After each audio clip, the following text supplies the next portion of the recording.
بعد حالة الإحباط اللي احنا عشنا فيها من بعد ماتش انبي ومن أول أصلا السيزون، بسبب تراجع المستوى والمشاكل اللي بتحصل في النادي والكلام اللي احنا عاملين نسمعه، محدش ينكر يا جماعة ان احنا لما شفنا النهاردة الصورة دي كلنا حسينا بفرحة. كابتن سيد عبد الحفيظ كان متواجد النهاردة مع كابتن محمود الخطيب في اجتماع خاص في النادي الأهلي، ويقال ان الاجتماع ده كان علشان انه كابتن سيد يكون موجود اذا كان كابتن خطيب هيرجع في قراره وهيترشح في القائمة بتاعته، او ان هو ممكن يمسك ملف الكوره بشكل كامل، بكامل الصلاحيات، بكامل المسؤوليه.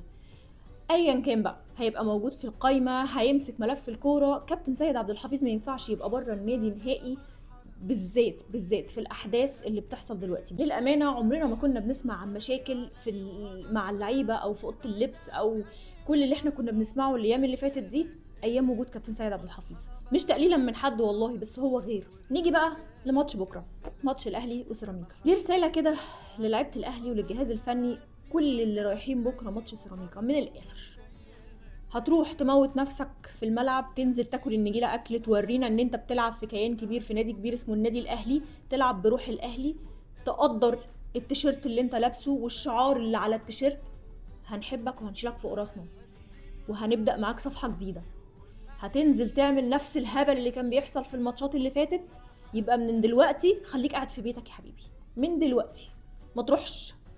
احنا عايزين بكره رجاله رجاله تنزل الملعب. رجعوا روح الاهلي يا جماعه، رجعوا روح الاهلي، رجعوا لنا الاحساس بان احنا بنتفرج واحنا مبسوطين، عشان عارفين ان احنا عندنا لعيبه هتنزل تاكل النجيله اكل كده وتكسب وتجيب المكسب من قلب باي فريق، ما يفرقش معانا اي حد.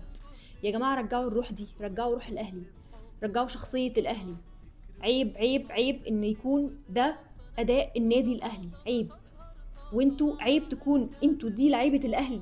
دي قائمه الفريق لمباراه سيراميكا بكره، وانا مش فارق لي مين اللي موجود فيها ومين اللي مش موجود فيها. كل اللي فارق لي ان كل الاسامي اللي موجوده دي بكره تروح تموت نفسها علشان يجيبوا المكسب. يا رب باذن الله بكره تكون بدايه لعوده الروح للنادي الاهلي، وعوده المكسب والانتصارات للنادي الاهلي، وان شاء الله اللي جاي كله خير والاهلي فوق الجميع.